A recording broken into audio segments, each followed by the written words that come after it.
Hey guys, alright, just before the show starts, I wanted to let you guys know that my fight against cancel culture is still happening. Please go to the description below. There's a link titled Support My Fight Against Cancel Culture. If you want to help my fight, please consider giving a bit of a donation. All the information's in that link. With that being said, enjoy the show. Boom! What's up, guys? We are live. We are back. Funny you should say that is back. Sorry for it's been about a 2 week break, unfortunately. I had to move, I had to do things. And then there was load shedding, all these terrible things.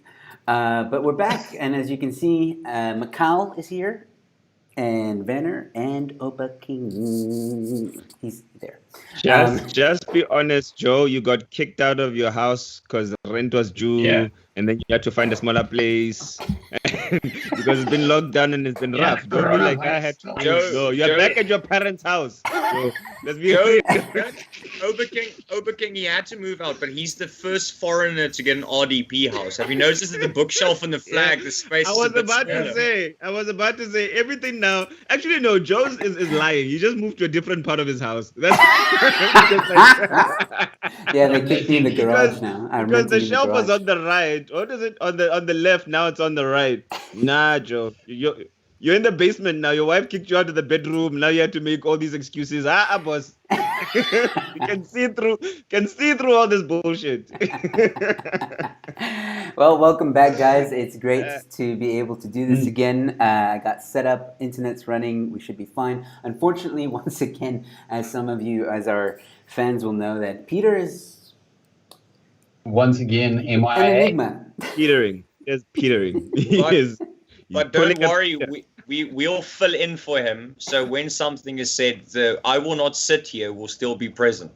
Yeah. So I will not sit here. So he took that shit literally today. He's like, I will definitely not sit here. Like I'm not.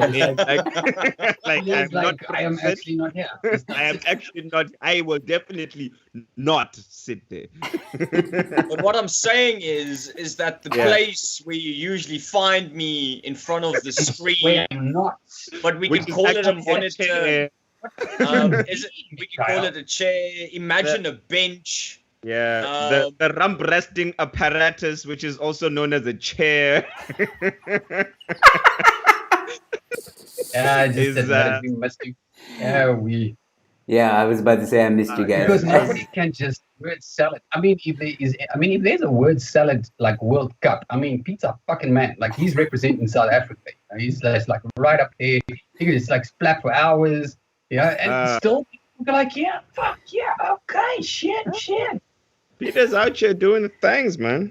I think Peter tries to memorize as many pages of the dictionary as he can beforehand, and he has to use the words he's memorized. Yeah. It doesn't even have to make grammatical sense, but he's come across the words diphtheria and dyslexia, and he has to use both words before the end of the stream. Peter will use words like diarrhea. Peter will use words like microcosm. Like why, my guy?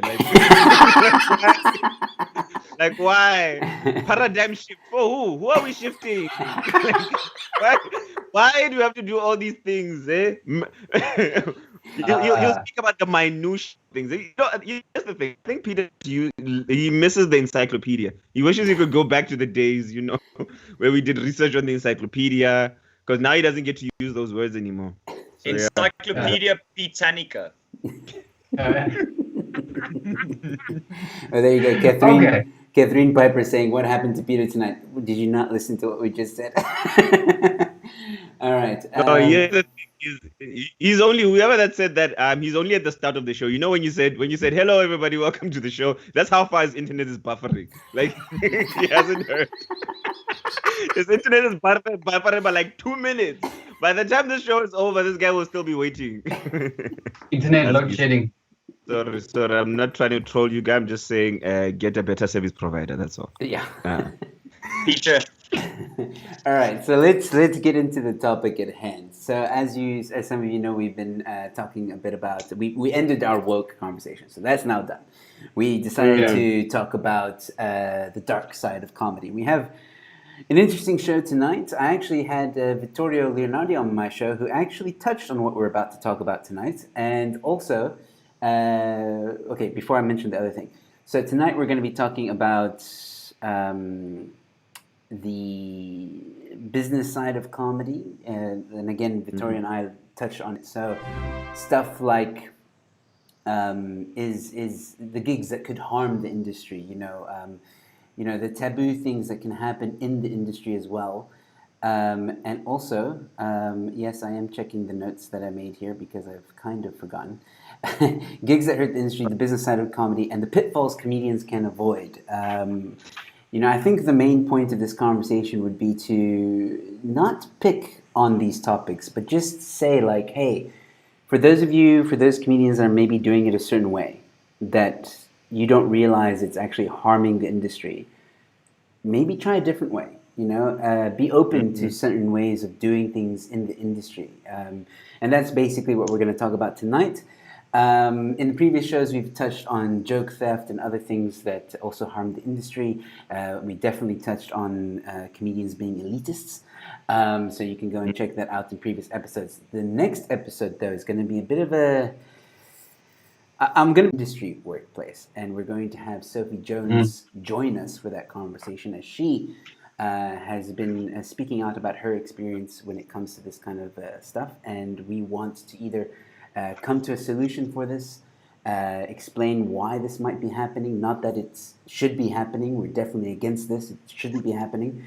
Unpack it, and hopefully we can come to a solution for this behavior. Ultimately, it's about creating awareness and hopefully putting a stop to that kind of behavior. So tune into that next week.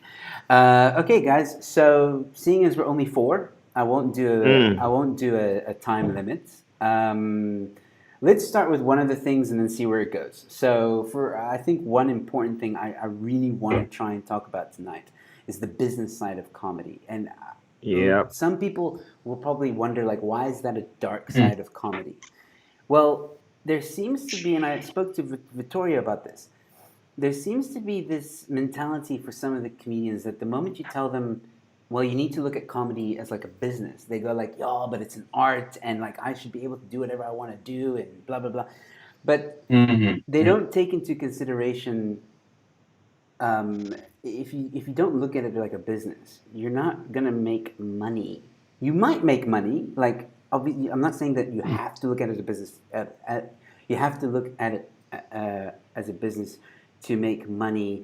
It's like that's a golden rule. Absolutely not. Obviously, if you're a comedian that works and grinds really, really, really hard and you're really funny, you're going to climb the ladder and you'll do well. Then you can hire people when you start making money to help you with the business side. But that's the thing. Eventually, it is going to become a business because people need to pay you for your time, Now, this is where it gets a bit touchy, right? Because in this category also falls the idea, and I didn't know this, Vittorio told me tonight, that the rate for comedians being paid has been the same since like the 90s. He was being paid 700 Wow. grand.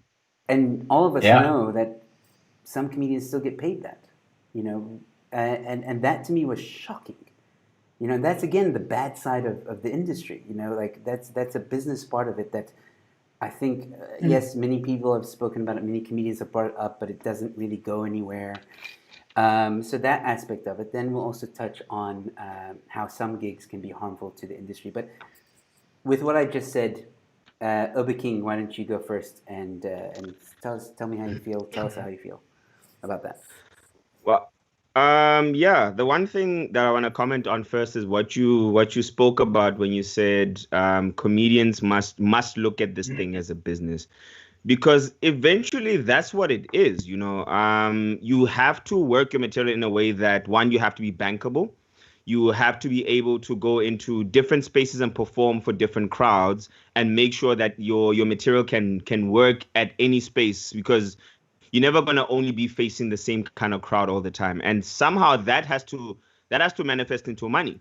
You know what I mean? Because your material and what you do on stage and how you conduct yourself and all of those things will determine who gets to book you. And if you're not working on those things, you are just literally throwing your talent in vain. That's what I see. You know what I mean? You have to consider. And also another thing, our industry here as comedians is very small. It's tiny. It's like it doesn't even touch the surface. So you need to, expand yourself as much as you can as a comedian, whether you're going to use your voice as in voice acting, in this and that, so that you expand your bag, you expand your money making opportunities. You need to realize how you fit into this whole thing, because otherwise it's very easy to go hungry. You know what I mean? It's very easy to go hungry. And a lot of people don't see that because they don't see benefits of being versatile. They don't see that. They don't want to capitalize on that. Like now, for example, we've just gone through lockdown. We're still going through lockdown. A lot of people didn't want to capitalize on the fact that everyone is online. But those are the kind of things that can help you push up your numbers, so that should there be a corporate, for example, that wants to hire you or use your talents for whatever reason, you should be able to get there, and you can gauge your material on the fact that can it fit in all these spaces. You know what I mean? That's the one thing that I want. You have to see yourself as a business. Otherwise, why are you trying to improve? What goal is it that you're trying to improve towards? Just being funny, or being able to live off of this thing that you love this much? You know what I mean? That's the one thing I have on that. You guys are quiet. Am I talking bullshit here? Or Well, I actually No. Okay. I'll be honest. I disagree to a certain extent. I hear what Okay, you're that's saying. fine. That's fine. I hear That's what you're fine. saying. Mhm. And to, like I said, to a certain extent, I agree. Okay, of course. But there's Vittorio again said it tonight. You know, he can be a clean comic. He can be a vulgar comic. He doesn't do the toilet jokes. You know, where he talks about his first experience Yeah. having sex or whatever. He doesn't do that. You know, he doesn't talk about Mm. personal stuff. He tries to make it enjoyable material for as many people as Yeah. possible. But even in corporates, you know, you can go with your best stuff and it doesn't work. You know, corporates are a whole nother ballgame. And the thing is, like he was saying that he did a one-man show before the lockdown. And he said it was so nice to perform to his people. And what he meant by that was his market. So I think That's that cool, yeah. you can find a niche, if I can put it that way. You can find a voice. You can find a certain material, like.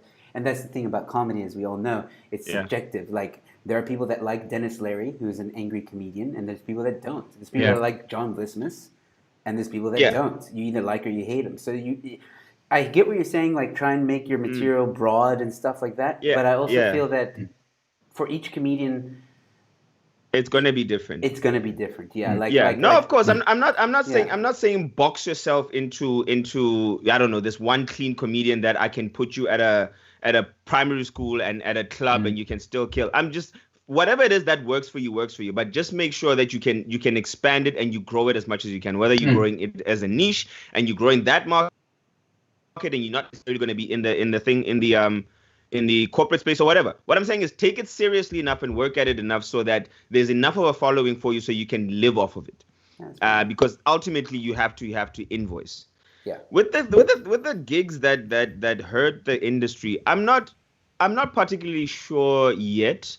The only gripe that I have when it comes to gigs is gigs that do not allow, or let me put it to you like that become cliquey and only certain people will perform at these gigs and they don't give space for other comics to perform in. And for whatever reason, you know that if a certain comedian is hosting a show, then I'll never get stage for that. So now with the already limited stage time, you limiting stage, you even, putting another barrier on it.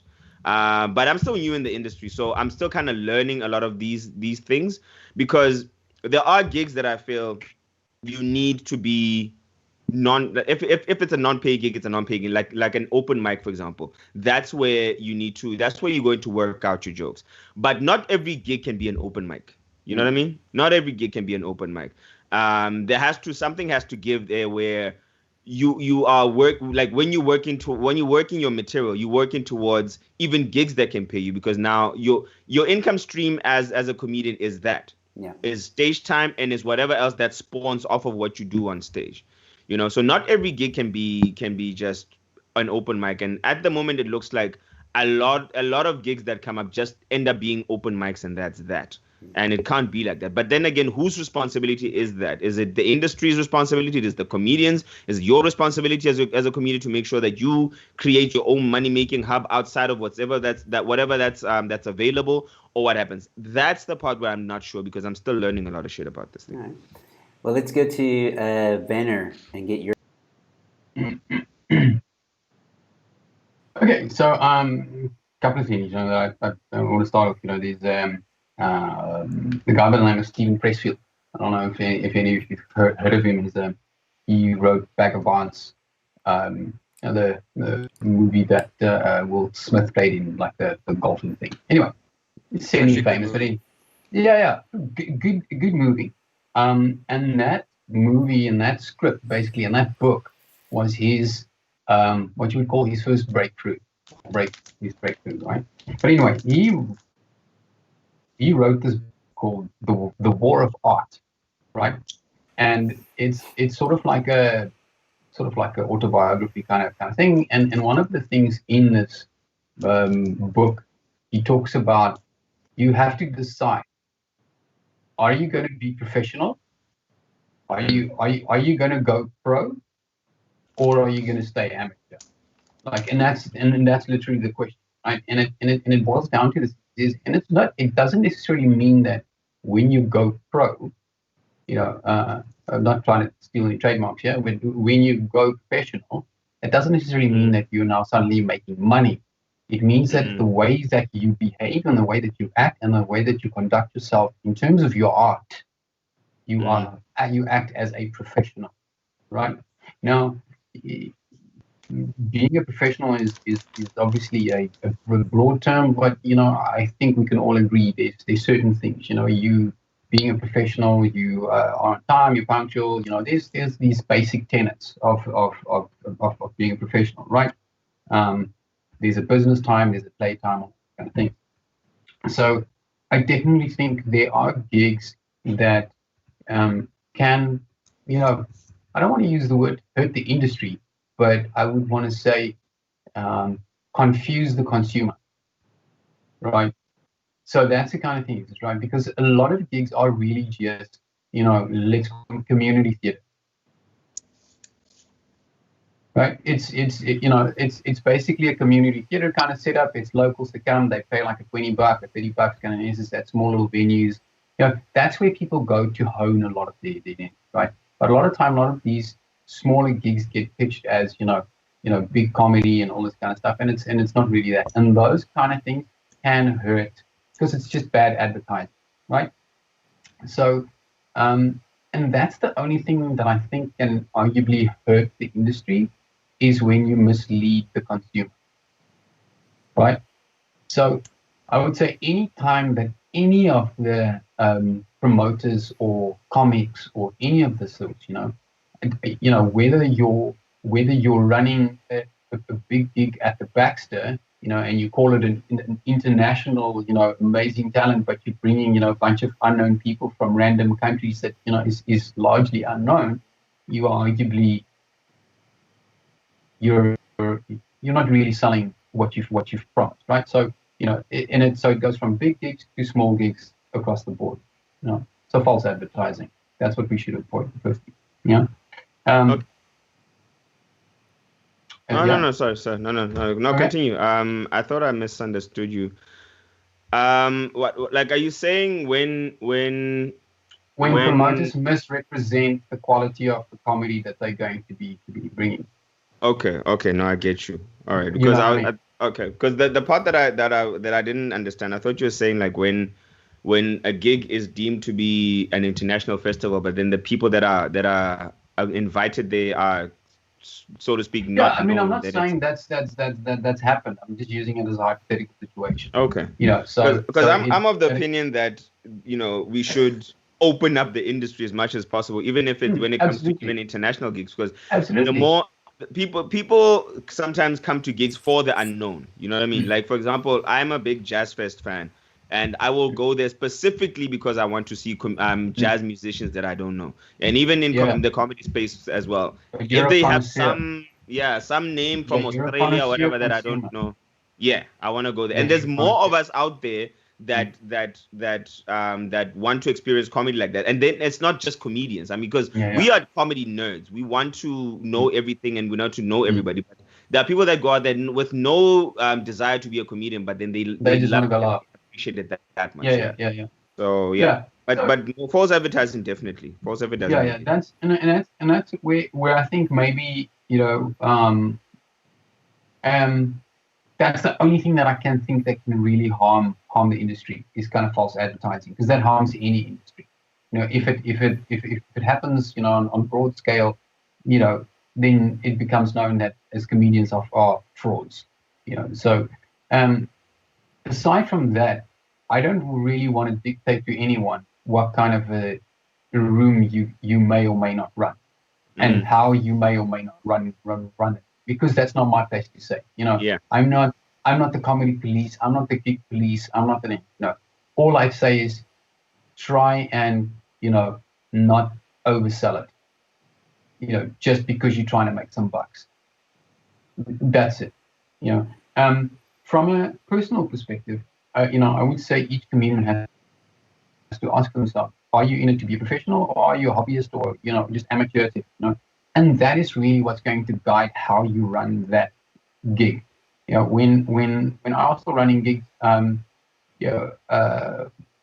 we used to print flyers. We try and make sure that the venue could at least seat like 70 to 80 people. So that it was at least a profitable evening. It paid the venue, it paid all the acts. That the headliner would at least walk away with like $1,000 in their pocket. The support act would at least get like 600 to 700 rand, and then the open micers would get between $200 to $300. And that was like 8-9 years ago. When and as far from what I've heard is that these fees arguably haven't changed, and in some instances become lower. Yeah. So my question, sorry, I'm just like Mikhail, you haven't said anything just yet. This is weird. I think all your comments were left with your beard.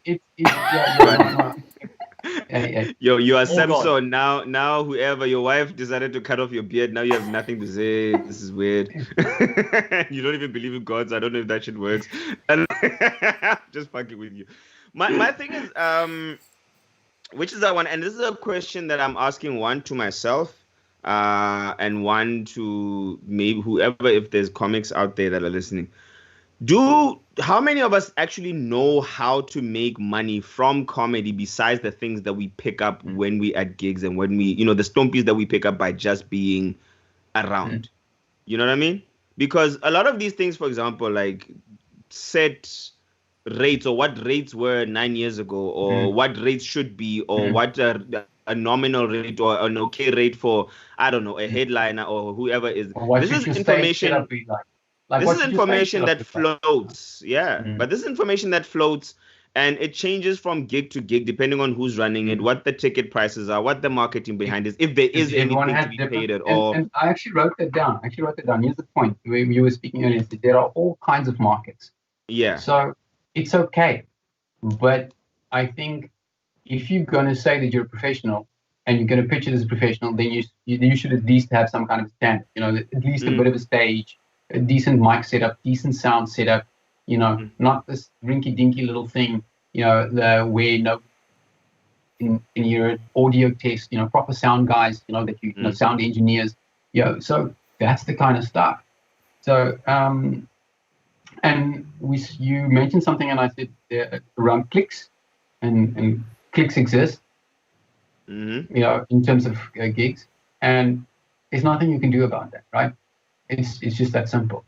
Yeah. It's not your room. If they don't want to book you, go and find your own. Go find your own room. Go find your own audience. As simple as that, right? But from bad rooms, it's not just the comics. It's a lot of times it's the venues.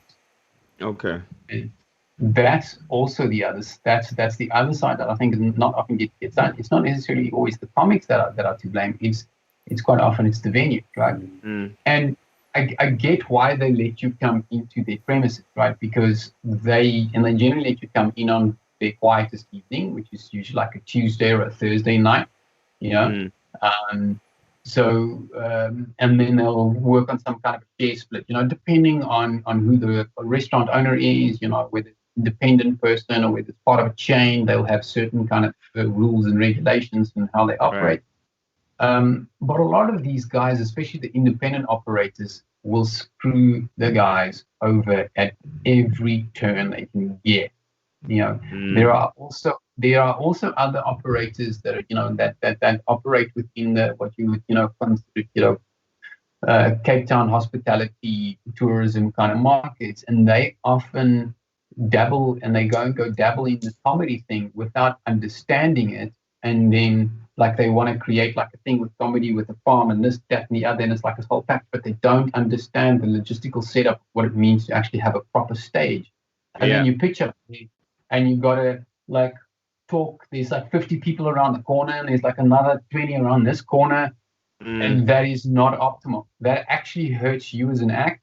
That hurts the promoter because the people on the left are talking, the people on the right. So room setup. My goodness, that like if you have a shit room design, walk out. Like just walk out. Go find a space where you can have your audience at least like a 45-degree visibility, you know, that you can just move like this, right? You don't want to walk around a corner to go reach 15% of your audience, you know. So that the technical stuff of it, that I agree with completely. Technical specs of a good room, you know, and this is the thing is, you know, that a lot of people miss completely. They'll find any room where they can get a corner, and they'll put a mic up with and then they call it a comedy room. I was like, no, that is not a comedy room. That is community theater. Yep. Agreed. All right, so there's a reason why, Mikhail, if you don't mind, I'm keeping you for last because you are a business consultant, so I'm sure you will have a lot to say on this topic. So I'll give you a moment to say something. I just want to touch on what Werner said as well. I, once again, disagree to a certain extent. I agree and I disagree. You're not going to disagree with me? Like, okay, so I studied theater. I was, you know, blessed to have that opportunity to study theater. And in my studies, I learned how to produce a show. And I'm not gonna lie, it helped me tremendously when I started organizing my own shows. I knew exactly the rules that you spoke of now, Werner, where, you know, the place of the stage is important, how the distance between the stage and the audience, depending on the show, sound, all that stuff. You know, I learned all that, and that really, really helped. And it did take me a while to know comedy-friendly venues, as I call them. So, you know, you'll hear horror stories in the comedy industry of venues that they're just not, you can't, no matter where you put the stage, it just won't work. It just won't. Because there's two pillars in the way. And people insist on doing comedy there. Exactly. And it just doesn't work, you know. And that's a very big thing. That is a very, very big thing. Because here's the thing, and this is why I think there's two sides to the coin here. I do think that venues, yes, can hurt when you run a show, can hurt the industry, but I also think it's the comedians. And it's not their fault per se. Like I said, I studied theater. So when I go into a venue that wants to do comedy, I've turned down a few venues. I've said I'm not doing it. You should. Absolutely. Because I know that it's just going to hurt the product. And the product is the comedians, the show, and people are going to pay good money to come and see the show. So I don't want to now. I'll give you guys an example. Like I've heard audience members tell me they don't go to a specific venue because it's crap. People are talking, the layout is not good, they just refuse to go. Then there's another side of it, which falls in line with what you were saying, Werner, with false advertising. I have met maybe off the top of my head 5 audience members that come to my shows. One of them doesn't, but there's the other 4 do. And they refused to go to Nomad. I can speak about it because it's closed down. They refused to ever go to it again because Nomad was one of those venues that advertised falsely. They did, especially at the beginning. They were saying big names were coming, the big names wouldn't show up. They would say it's the top SA comedians, but it was all open micers. And audience members told me they won't go back because it wasn't the show. And you cannot charge $100 for 5 open micers. Exactly. Yeah. So those are the things that hurt the industry because now I had to convince the one guy who refused to come to my show because I told him like, hey, come to my show. It's different. Blah blah blah. And then he was like, no, dude, I'm sorry, I won't go. And then I said, okay, go to Cape Town Comedy Club. Go to Cape Town Comedy Club. And it was I don't even know if he went, but it was hard to even convince him because I had to say like Cape Town Comedy Club. It's made to be a comedy club. You won't have that experience. Yeah, you won't have that experience, blah, blah. And even he was like, I don't know. From what I saw at Nomad with South African comedy, I don't know. And that's how it hurts the industry, you see. Yeah, no, that makes sense because if word gets out... He will go tell his China's at work the next day. Exactly. You will not or his Japanese. So that in that way, and then there's the other side of it, which I think Werner and I will know a lot, and maybe a little bit with you guys as well, Mikhail and Obakeng. I've been organizing shows, as you guys know, for a very long time. I've met the owners that Werner has mentioned that will take you for a khat. They will screw you at every chance they get, and these are the same guys that don't respect your art. Like if they, and I've had to learn this the hard way, if you're just a potential income for them. Exactly. There needs to be contracts. You need to appear professional. And if they start talking you down, if they start saying, like for example, I don't mind saying this.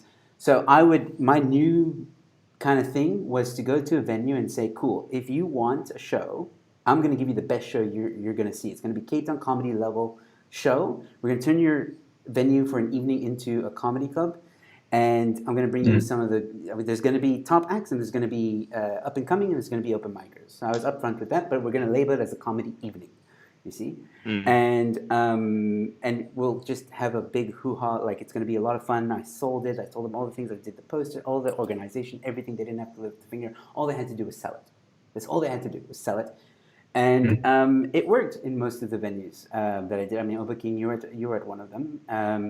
So you know. And this is now where, if a venue, when I said my whole spiel, and a venue told me, you know, Joe, have you ever tried doing the door deal?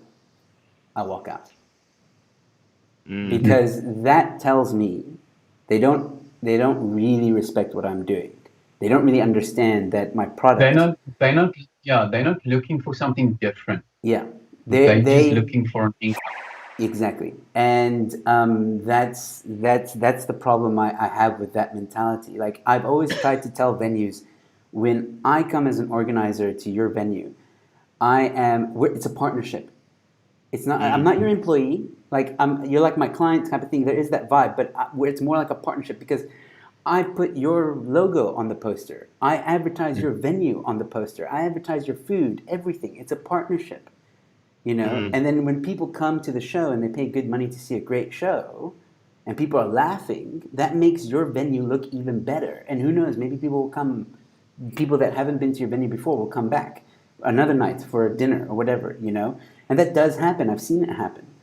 And I need that venue to put in the effort, because when they put in the effort and the investment, and there's psychology around it. Yeah, there's a psychology. You know, when people have a good endorphin experience in a certain location, they'll go back there to remember that experience in order to relive it.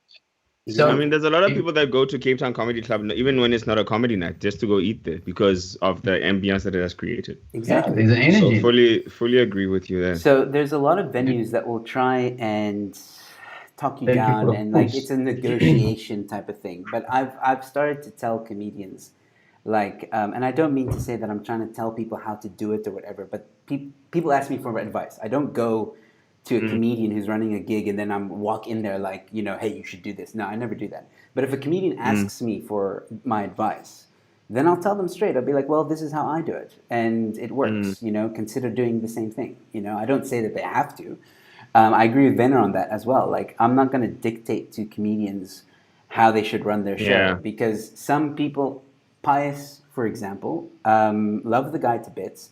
He's done a few shows that personally I don't agree with the way he's organized it, but I've heard great reviews from it, from people that have been there, from people that have watched. So I'm like, well, if it works, it works.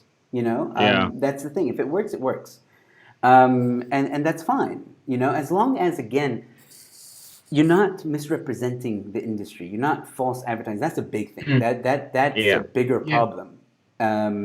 So that's my take on that. Mikhail, let's have you now. All right, I've had 37 minutes not to just build a soapbox. I have built a lecture hall, so let's start. I'm going to try and touch on everything that all three of you have mentioned. So we need to look at, when it comes to the comedy industry and the business side of it and the horrors and the good things, you have to look at it from an individual point of view, the group point of view, and the collective. So the first is the individual, and Obakeng very much touched on this. If you are a comedian, you need to determine whether you are straight out of the blocks, you a greenie, you're an amateur. Later on, if you're a hobbyist, and there's various levels of being a hobbyist, and you take the plunge and sell yourself as a professional comedian. Obviously, that decision is up to you. I agree with Werner. I think even if you do stand-up comedy as an amateur, you still need to act professionally, be on time, make sure you've prepared, have a good look at the venue, at the stage. I think things like that are self-explanatory. Don't fuck off your ear drunk, you know, shit like that. Exactly. No, how many times that happens?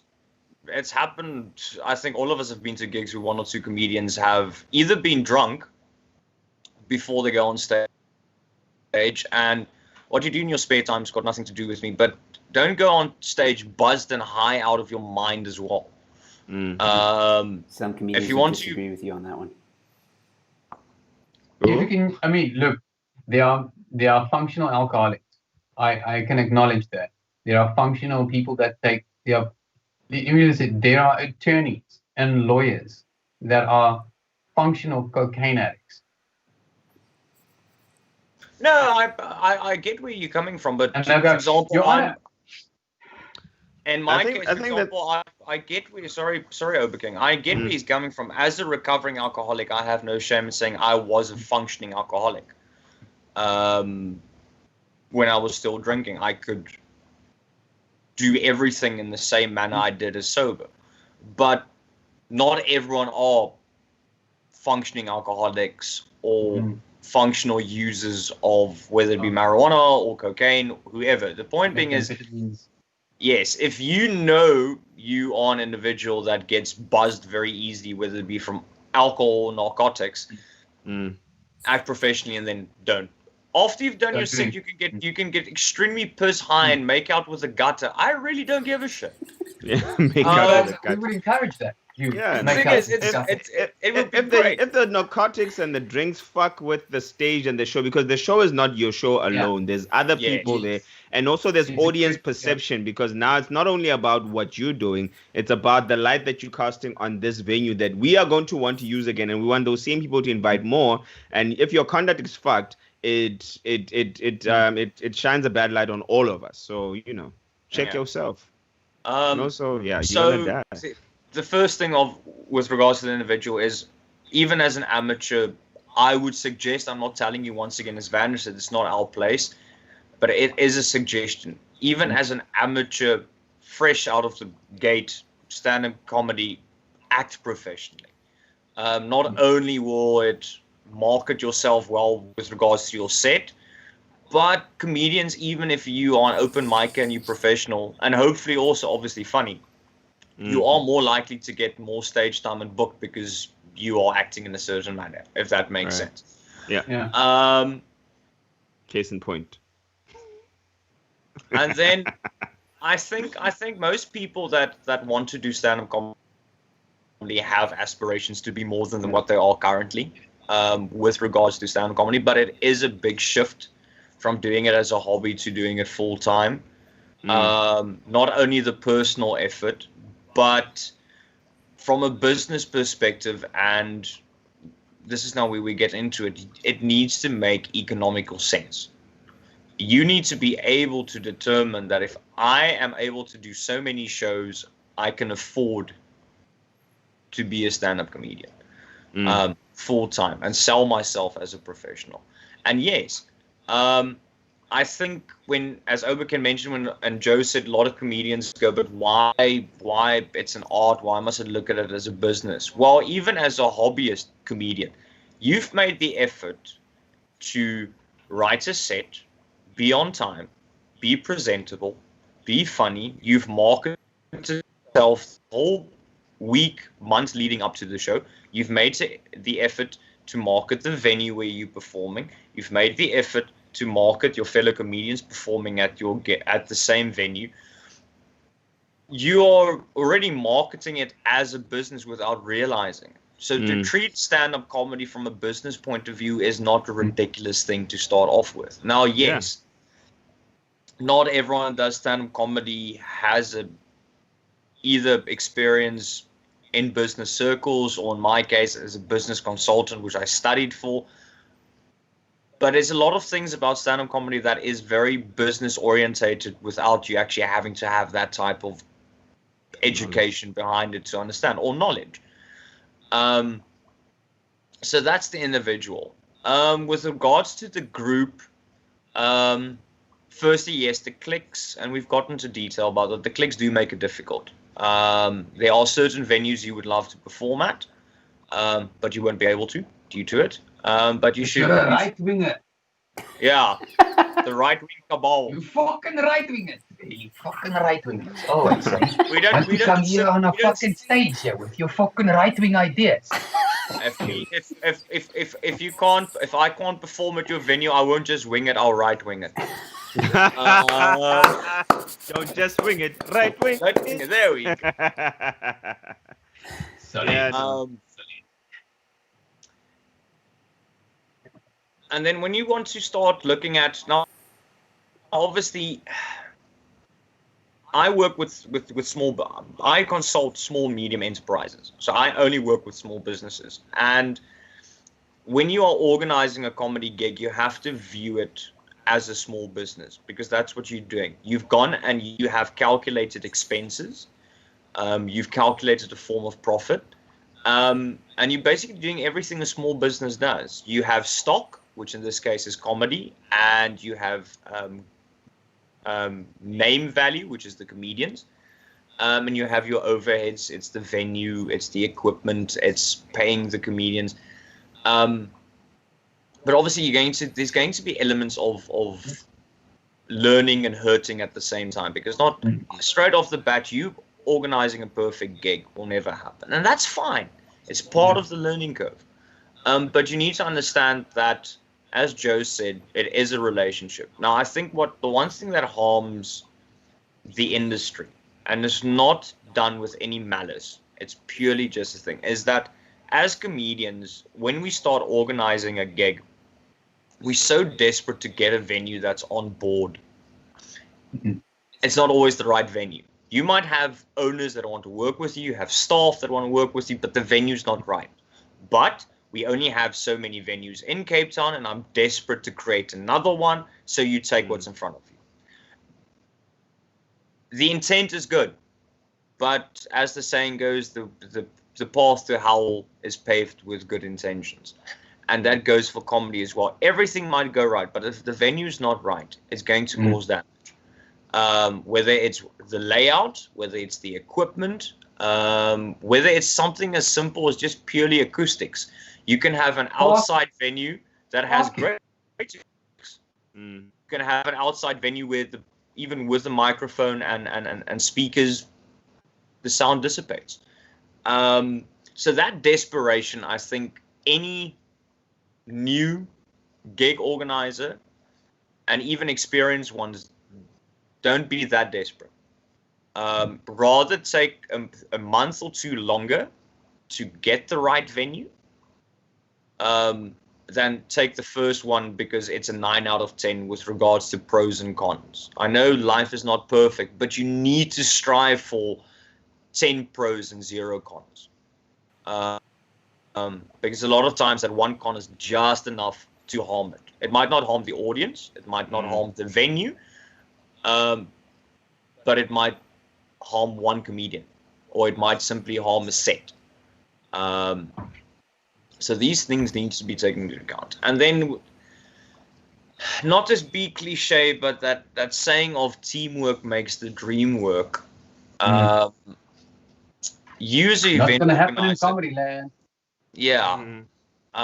Between the comedy organizer and the venue owner. That is very much the case. Now, before I delve into it, and it actually falls into what I'm going to discuss. With regards to the rates for comedians, it is a difficult situation. When Joe and I started almost together when we were performing in the Brazen Head, and we started getting it monetized, and then we were starting to get paid. We weren't paid terribly for being open mic comedians and new professional hobbyists, so to speak. It wasn't a terrible payment, but you have to take it into account. In 2012, it was 18 Rand 50 a draft. So a lot of cases, your venue, whatever agreement you make with the venue, you should not just simply look at your calculations. You unfortunately have to take the venue into account as well. Because let's say I know for a fact a lot of guys that organize comedy packages, you're looking between 6 and 10 grand.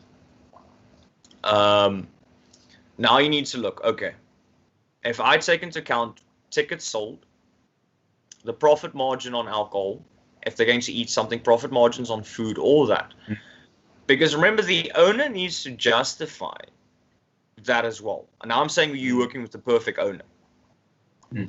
The owner's going to go, okay, if I have to cover, let's say we meet in the middle, it's 8,000 Rand for a good gig. A type of gig where you have some good open micers, good pre-headliners, and a good headline. He needs to sell, if you work on it's usually, most bars run about a 300% profit margin on alcohol. So they need to sell probably about 9,000 to 10,000 Rands worth of alcohol in the hour and a half, just to cover essentially their side of the package. Because you as a gig organizer, you have your overheads that because I'm charging 8 grand, my headliner gets so much, these guys get so much, we have a bar tab, my fuel's been covered, all those things. But remember, to the bar owner, that's just a pure 8 grand overhead. Cash. So he needs to sell about 9,000 to 10,000 Rands worth of alcohol just to cover your venue fee, your booking fee. And then he still needs to make a profit for the evening. So he needs to go where he has a normal evening of, let's say, a good 24 grand turnover, not profit, turnover. He needs to add another 10 to 12 on top of that. So he needs to both need to realize that the comedy gig itself needs to be a 36 grand turnover evening where it used to be a 24 grand turnover evening.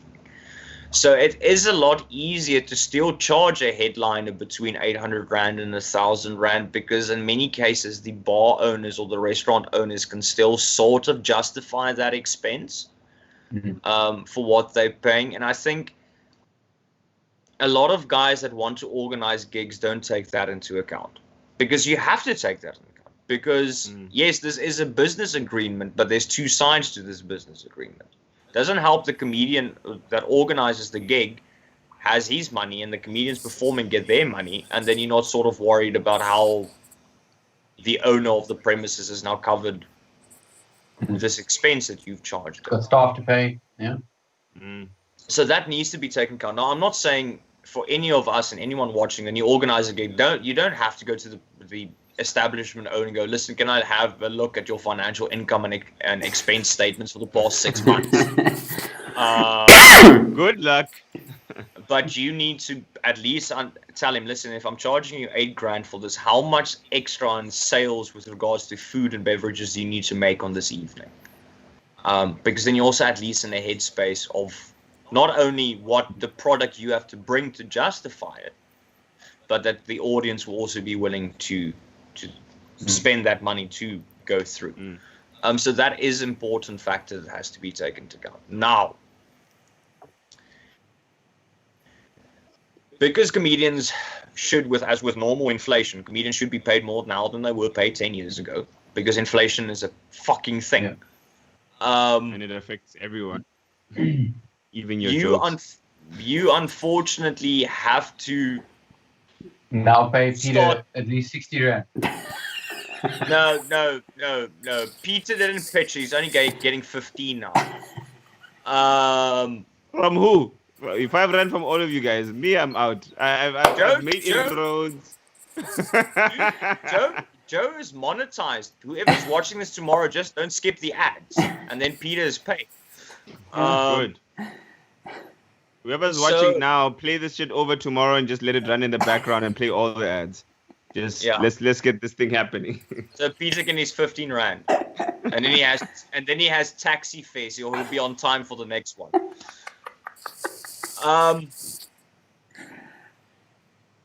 Now, because you want to make sure your comedians are paid more than they were paid 10 years ago, and Joe and I can testify to this, and Werner is still very much with regards knowing comedians. We've still had gigs where we were paid 600 rand for the same amount of time we were paid 600 rand for in 2012, 2013. And that's the same amount of time and the payment status. So you have to start looking at, I don't want to say it, but you have to look at more premium venues. Now, that makes your sales pitch a bit more difficult. But those are the type of venues you have to start looking at. You need to start, unfortunately now, to ensure that your comedians are paid inflation-wise correctly. You have to start looking at venues that are a bit more premium, or at least bankrolled better. And you're going to have to start fighting for more premium slots, like a Wednesday evening or Friday evening. I would You would have to. You don't have a choice. If you want a comedian that was paid 600 rand 8 years ago to be paid 800, 900 rand, which is fair, because of the time and once again inflation and the costs of everything, you're going to have to start going, listen, I know Tuesday and Thursday nights are your quiet nights and we want to work together, but let's do strippers on those nights and comedy on Friday. You feel me?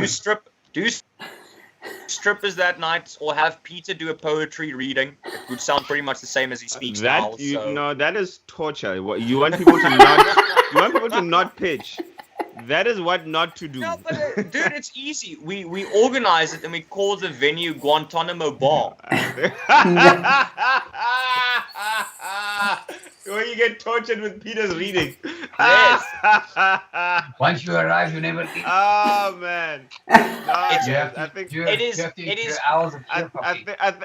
think Peter's way of asking questions should be used as a military torture tactic. Like I can see the Russians even doing it. You don't want to give us information. Okay. We're going to call Peter. The thing Peter is going to read for you poem, huh? What is the minutiae of the current Peter is going to read your poem. You're going to die after the poem. I will not sit here. Every word is a cut. Every word is a cut to your soul. Every time you read the word, it's a cut to your soul. Basically, for example, Peter. You are still sitting here. Peter reading poetry is like waterboarding, but for your ears. No. That's funny. But anyway, we love you, Pete. We love you, man. We love you, Peter. But to make the economics make sense, you will have to start looking at more premium venues. Not just to ensure that the comedians are paid a more fair rate, but you have a greater chance of that. The thing I mentioned earlier, that the venue will be able to cover that cost, because the venue has that name and reputation and ambiance to sell that extra amount of beverages and food to make that profit to cover the evening. And then and now finally with the whole teamwork makes the dream work, both parties have to work together. For example, Joe and I many years ago organized a gig at the Nameless Pub in Somerset West. Now, did we have a lot of fun? Yes. It was outside, so winter performances were a bit chilly, but in general, they had a purpose-built stage. It was close to the smoking section. Everything in general was there to be a perfect gig. But the management didn't put in the same amount of legwork that Joe and I did. For example, when I take on a client, I explain to the client very, very much that if I put in 100% of effort, I need to expect 100% of effort from the same side, because otherwise it's not going to work. It doesn't help that Joe and I had the venue. I mean, my man, you're going to be disappointed by life, you know. The thing is, you joking? I've had clients for 3 months up to a year where I've walked away because the cooperation hasn't been there. Where I've gone, but I've been doing everything. A simple example: you organize a gig. You simply inform the owner that we've realized that, let's say for marketing purposes, Joe's designed a poster with pink and black graphics on it, because we've realized that pink and black graphics on a pamphlet draws more attention to the gig, as an example. I say put teddies on it. That usually gets a lot of attention to your pamphlet. You know what I mean? What do you think the pink on the pamphlets are? It's false advertising, though. What if Yeah, I I'm come to talking the about gig the and I'm birds. expecting to see I'm titties, talking and about then the you don't have birds. titties? Titties and comedy goes well. I'm trying to touch titties and laugh at the same time. Doesn't mean that I'm laughing Have at you the never heard of the titties. birds? But Have you never heard of the birds with tits? Have you never heard of the bird called a tit? You put 2 little birds on there, titties. People love them, man. They're so cute. But the point being is that you at least need to have an owner that's willing to put in his side. right. It doesn't help. You've organized the gig. You've worked out a business plan with regards to how much it costs. You've made sure everyone is covered. Everything is covered. Joe's designed the poster. It's been emailed through. You've got the specials of the evening, the bar's running, everything. And then you get to the venue, and then they still have, like, as an example, a stack of pamphlets in the office. Why is That's there still a happening. stack of pamphlets in the Yeah. office? Why aren't the That's posters not? that's the shit that's supposed to go out. For people. We've been posting for 3 weeks now on social media, but I've gone onto your social media pages and you've posted once. It needs to be from both sides. Now, unfortunately, a lot of the times. Sorry, wait. Funny. I have to address it. Yanni Who's just saying what in gave the comments? 70 Rand super chat, saying for the flyer, just put Tresemme on it. Yeah, you'll have the Red Brigade. I'm not You laughing. will not laugh, yeah. You will get a crowd. not laugh. Definitely, you will get a crowd. I don't know if it's the crowd you want, but you will get a crowd. But will we get it funny that will pull a gun though? You know what I mean? We get that funny goes, hey, Yeah, we need that. You need that Johnny to help us market gig. Come to the show, else I'll shoot you. That Danny was gangster. Sorry, Mikhail. No, you know what? Sorry, Mikhail. sorry, I'm just thinking you would, if that happened, you would have the most amazing hecklers ever. Oh my man, EFF Heckley. Yo, Man, how much fun that would be. But no, No, here's man, the that thing is not right? fun. Surely when someone heckles you and you give them grill, the idea is that they actually get it, that you're grilling them. You know, there's got to be some level of perception.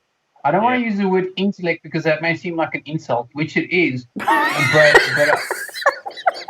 I'm gonna But go the with. thing is, You just use the same heckle. The lovely thing is you can use one heckle and it will work every single time, the whole evening.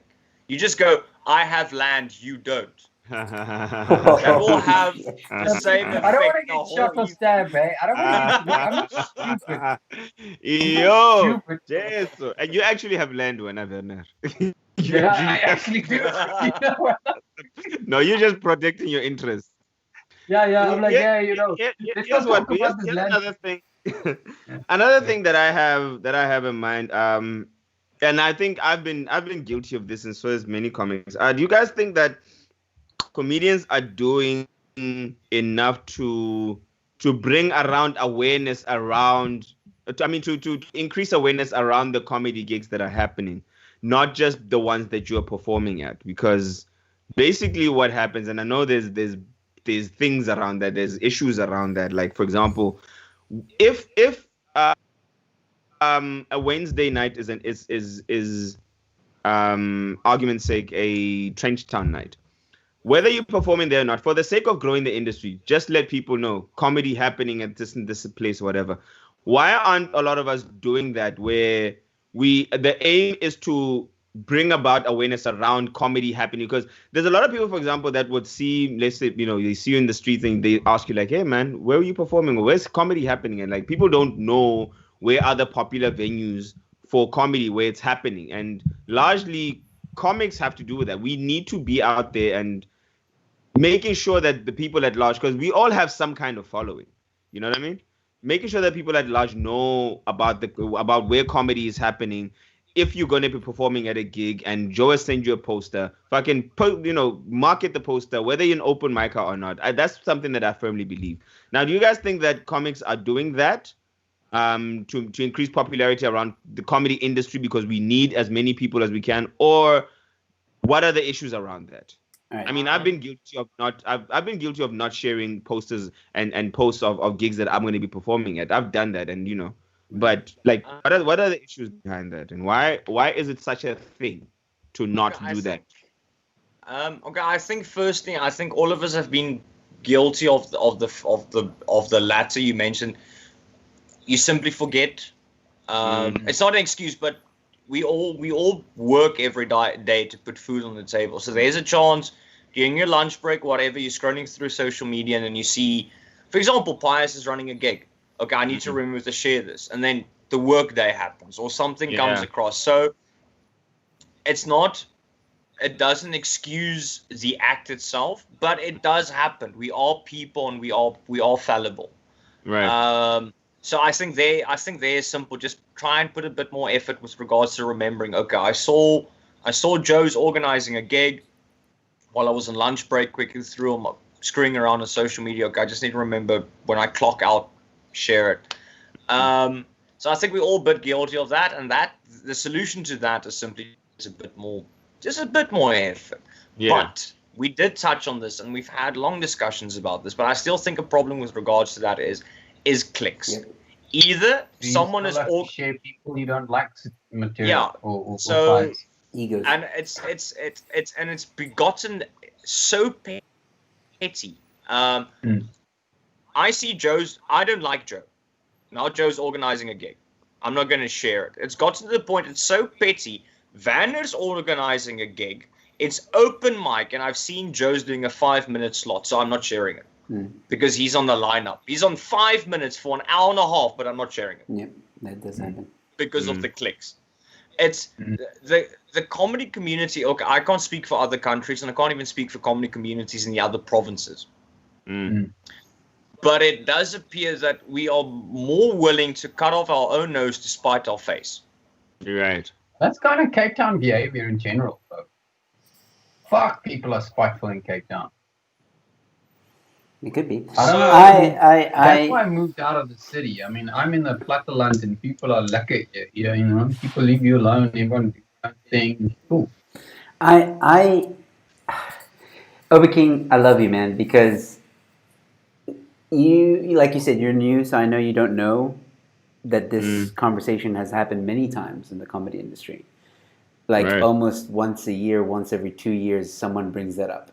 Hey guys, You know, we could just imagine everyone has so many followers. If we all shared together, it would you know create this awareness and everybody. I even took time one year to list every single gig that was happening in Cape Town, wherever it was, and I put it all on one poster, and I said, "Here you go, guys, share." You know, and it got shared. It's not like people didn't share it, you know, but it dies down. And then, you know, as no one else is doing it. So it's like I have to constantly now update, and then gigs get canceled and blah, blah, blah. Nelson had, or has, I think, still on his website. A website, yeah. I saw that, yeah. You know, and there's other websites like that. So there are comics that are trying their best in different ways to create awareness. And again, you know, as a fellow comedian and myself, I'm also guilty of it. But I'm guilty of it because I was in that mindset before when I was first starting. You know, like, come on, guys, let's share, let's do this. You know, let's help each other. And the more I shouted, the more people didn't listen. And but I think that is intrinsically a problem with comedians, and because they are all sort of artistic in their own way. They all want to put their own spin and their own flavor on things. There's arguably too many chiefs and too few Indians. Yeah, could be. That could be. Probably. That's it. That's inappropriate. There are too many chiefs and not enough Pirates. Native American. I think it's something. Yeah, I was just gonna say Liverpool. Too many Manchesters, not enough Liverpools. Too many Arsenals, not enough Chelsea. This is what I've come to. I wouldn't call it a solution, but I don't know, compromise, if I can put it that way, is if I do see a poster and I know that the gig is good for the comedy industry, and I'll be honest, if I like the comic, and I like most comedians, so there's very few that I don't like, and the ones that I don't like I've mentioned on the show, so there you go. But I'll share Pius. I'll share Obakeng. I've shared your one-man show before. I've shared Chantel just did a one-woman show. I shared it. You know, I've put it out there. You know, Phil DeLonga, those guys. I will share. You know, and they don't ask. Like some of them will ask. You know, we get the WhatsApps. Hey man, please share this, and I'll share it. You know, if they ask, I'll share. If I see it, I'll share. I don't expect anything in return. I've stopped that. I've stopped expecting now comedians to, oh well, if I share it, you got no. That's childish. That's okay. That's it's just how it is. And I try and promote, even in this show. I did it now with Vittorio. He said he had a one-man show out on YouTube. It's free. People can go watch it. And I said, cool. Send me the link. I'll put it in the description of this video. I hope people will go watch it and stuff like that. And you know, so I do try and help where I can, but the trick is don't expect anything in return. Just do it for the good. Okay. I'm going to actually disagree with you there, but I'm looking at it from a different mindset. Okay. If that whole thing, if I share yours, don't expect it back, or if I share yours, then you have to share mine. Now, I understand the mindset because it can become, or it has become, very childish and petty. But I think if the mindset has changed that every good deed deserves another, then that's why I disagree. If I share your gig, or I share a gig simply where Obakeng's performing, or I'm simply sharing a gig because I saw Werner shared it, I didn't even know the gig existed. I'm doing it as a good deed because it's favorable to the Cape Town comedy community, and I hope that act, or we should actually hope that act gets passed on. Yeah, but it's a mindset shift. It's a mindset shift. I agree. And this is where I have to disagree with you. And there's one topic I'm going to disagree with, and it would be wonderful. That's why I'm saying it's a mindset shift. It has to be a mind shift. You are asking people who are intrinsically artists, right, to behave like business people. to think with a capitalist mindset, right? Now, artists are generally, now I'm saying this is a general kind of saying, this is not a voice, they are generally more drawn to socialist type ideas, right? Because, and it's just this group thing, and it doesn't really matter who does what, because it's all that, but in the end, nobody does fuck all. And everyone suffers, right? Because there's that, when you have that sort of capitalist mindset, it's not because you want to exploit others. You understand your intrinsic value.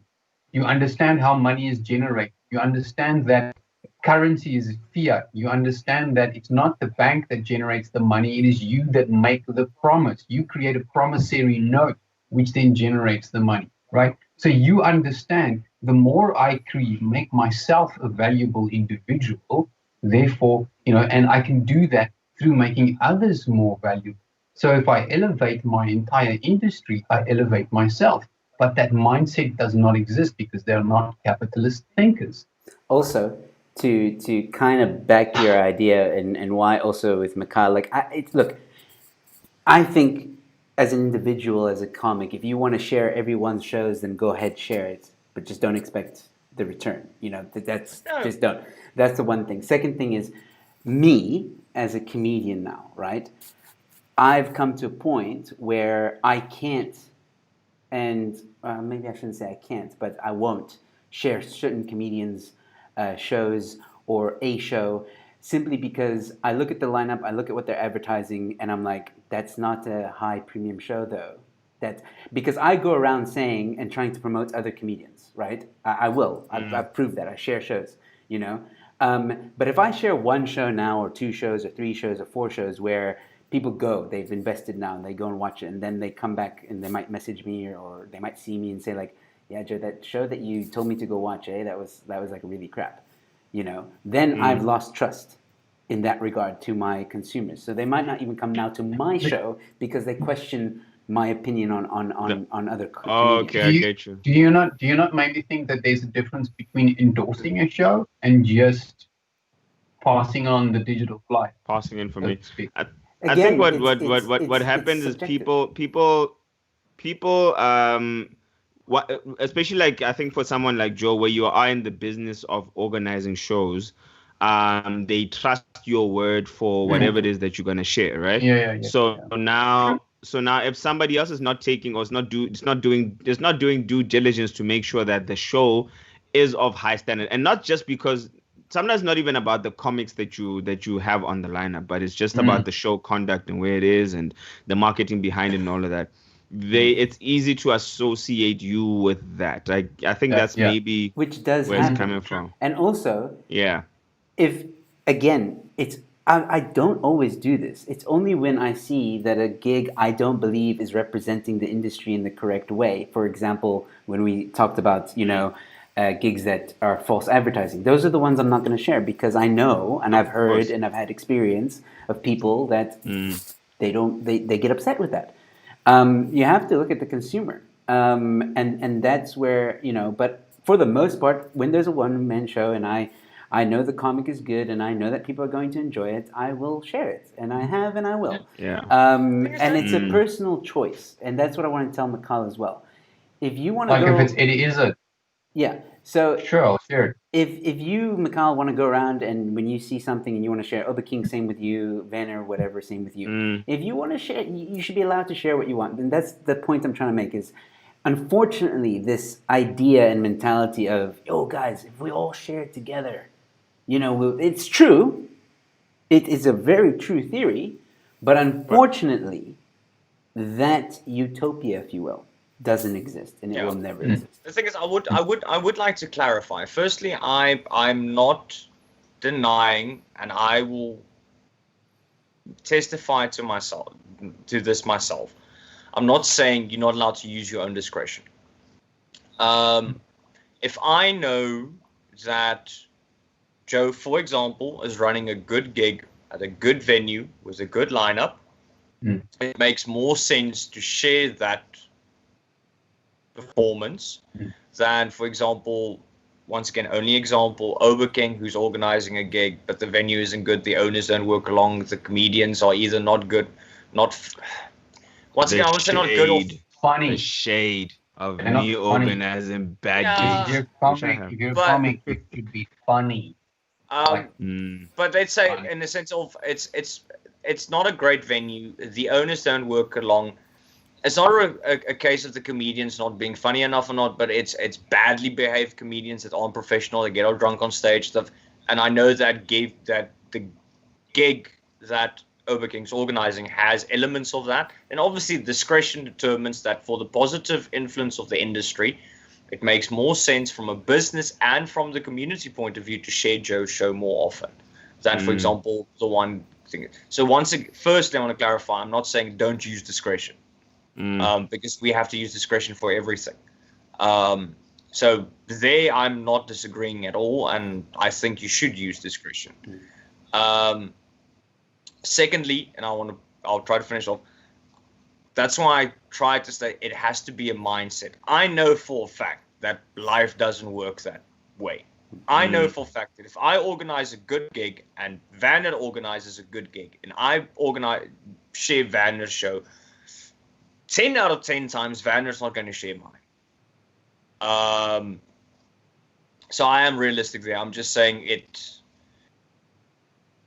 it would be great if that mindset was made, as he said, from a more capitalist point of view, going if the industry improves from every side, in this case something as simple as social media marketing, it improves all of us.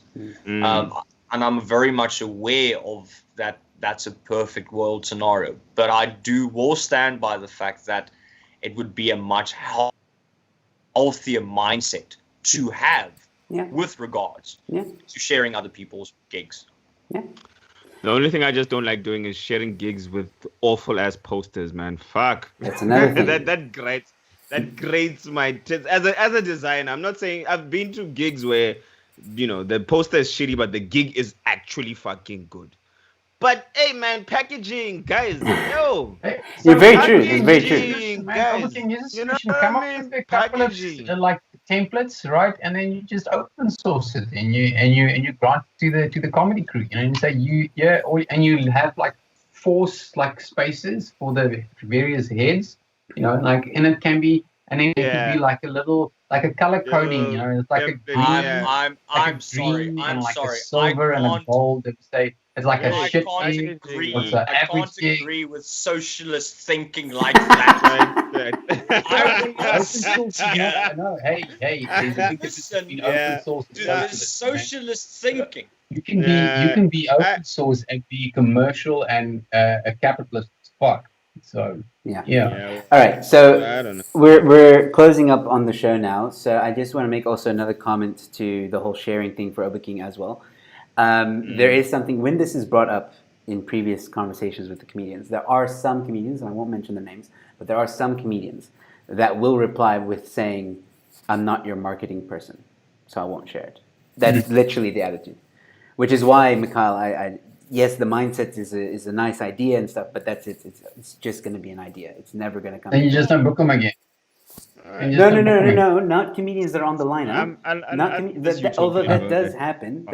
There are some comedians that are on the lineup, but they're very rare. Those ones are very, very rare. I've only experienced that once or twice. But there are comedians that when the discussion is being spoken about, hey guys, let's all share, blah blah blah. Some will come out and say, I'm not your marketing person, dude. I'm sorry. And they'll say I'll only share if I'm on the lineup. That's just. But on the other hand, but they'll retweet or reblog some fucking stupid ass bullshit thing, and that's the mindset. Yeah. Look at the other side of it. You often will miss these things on social media. It's not a guarantee that you're going to see it, but if someone reaches out to you and asks you, look, man, would you mind sharing this? I've never said to anybody, no, I won't share this.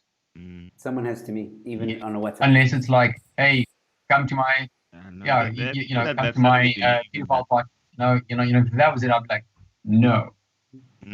But I will. But I'll bring a few of my friends, and they all have lead pills.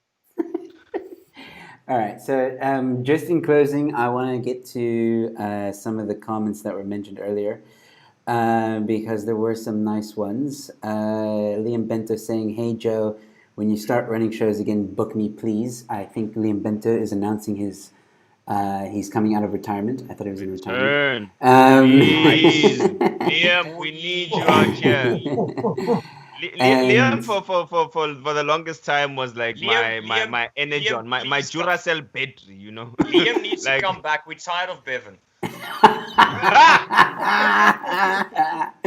All right, so are you saying they're not the same person? I am not coming.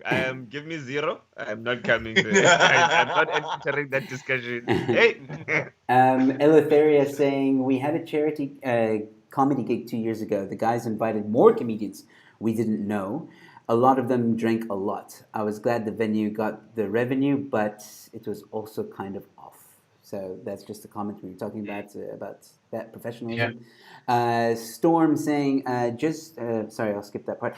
Venues seem to be treating an agreement as a favor to the comedians that the venue owner gets paid for. Yes, that's also a trap. They'll try and twist it and be like, relevant. Yeah, you need more. Like Obakeng, if you go, like I'm a venue owner, you come to me with your idea, I'll then say something like, yeah, but I feel like I'll try and make it sound like you need me more than I need you, and then that's a pitfall. And then people laughing about the clicks and Tresemme thing. Storm saying we live in a world where ego and comedy has turned being a good person from second nature to something that is expected to be rewarded. That's very true. And then Yanni Vandervalt saying, I think to share is free and helps promote local content, business and talent. I won't promote something I don't believe in, though. That's exactly what I'm saying. That's the discretion part. Yeah. I mean, look at Elon Musk. I mean, he opens pretty much all his stuff, but he's still exactly. And I think he's very wealthy. Look, this was a great conversation, guys. I hope that maybe if there's comedians watching this, they may have learned some things to look out for when they deal with venues and think about, again, like when you want to support the industry and share something, like look, at the end of the day, it's your choice. You want to share it, you don't want to share it, that's fine. You don't like me, you don't have to share my shit. It's fine. It's fine. I think that whole, and this is true, and I've heard it from a lot of the senior comedians, it's a dog-eat-dog world in our industry. Work hard, make the people laugh. If you do that, you're doing your job. It's as simple as that. And be professional when you do it. So I think that's a good way to wrap this conversation up. Guys, thank you so much for watching. I know we went a bit over time, but I think this was also, like I said, it's very valuable information. I'll see if I can condense this show a bit to get it out there a bit more. But yeah, thank you all so much for watching. Thank you, Dodgy Idealist, for becoming a member to my channel. It's greatly appreciated. I know you had to leave. And then thanks again to Yanni for the super chat. That was greatly appreciated. Much appreciated, buddy. Tomorrow night, I will be doing a stream on my own, just having a chat with the viewers and talking a bit of cock. And we'll have some fun on that. And then next week, we're full on mini shows I've announced today. So go check it out. If you're new to my channel, please consider subscribing. Don't forget to like and share. We will be back next week with our guests. Don't consider it. Do it. There's no time to consider here. You are here now. Do it. But if you click on the thing, pay the 10 rand, whatever it is. It's 10 rand, ne? How much is this? To join. Well, subscribing is free, but to join is from 10 rand. To become a member. Yeah, that's one. Yeah. Join. Don't just subscribe. Join. Get your own free emoji. I'm gonna sell people shit. Whatever it is that you get. You're the designer, man. Make us some emojis. Get your emoji. Get this. Yeah, we'll even if you join now, Joe will go on a diet. Joe will turn vegan if you join now. I won't go vegan. If you join now, we will buy Peter a watch so that he can be on time. Oh, yeah. That reminds me, when you spoke about vegan now, there was a super chat from Tottenkamp saying another donation to the 1.1 kilogram steak fund. That's an inside joke between him and I. That sounds good. Wow.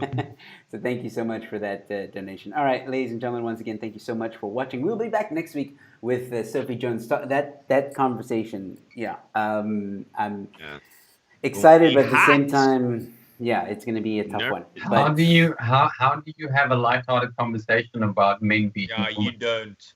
You don't. You just don't. You can't go like, it's fuck it, you're a piece of shit.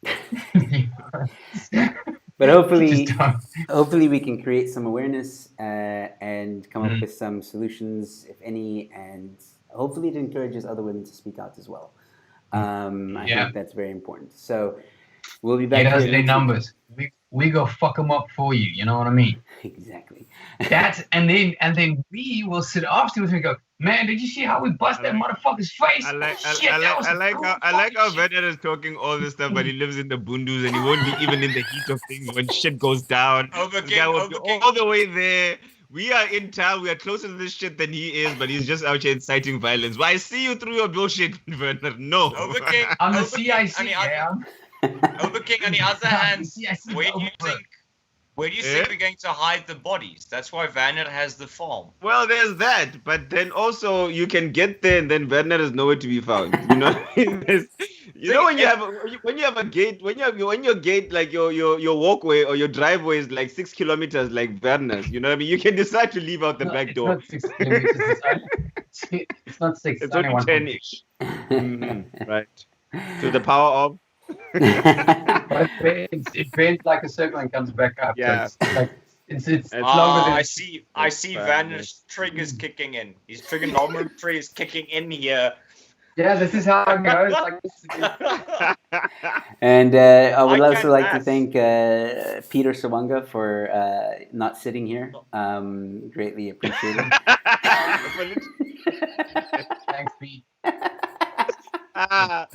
For doing what he's known for, best known for, not sitting there.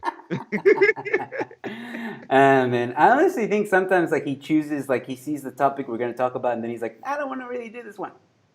Yeah. I'm gonna sit on a fence for this one. Yeah, that's gonna be safe. This fence looks nice and comfortable. All of us are overestimating him. He looks at the topic going, it's above my pay grade. I'm not discussing this one. I don't have the verbal capacity to engage in any micro. No. Okay, let's everyone that's organizing gigs out there, please don't deny me stage time because I'm in Joe's show. I was waiting for that. Don't worry, I'm new in comedy. I need stage time because I'm mine. So you will always have stage time. Whatever that's going me, I have my own little disclaimer in the show. You will always have stage time on my show, Obakeng. Don't worry. I know, but I want more. You see, so I'm just saying. Worries. Yeah, he wants more than 10. He wants more than 10 people in the crowd. All right, ladies and gentlemen, I want a competition. Book me. Anyway, guys, I'm just being silly out here. It's always fun being on this show. Missed you guys. Stay safe. Be kind to one another, and we'll see you at the next one. Have a good night. Cheers. Bye. Hey guys, so if you enjoyed the show, please consider giving it a like and a share. Don't forget to subscribe as well if you're new to my channel. And if you really enjoyed the content, feel free to join and become a member. Don't forget about my fight against cancel culture. That's in the link in the description below. Support my fight against cancel culture. Go to that link and all the information is there. Other than that, ladies and gentlemen, thank you so much for watching.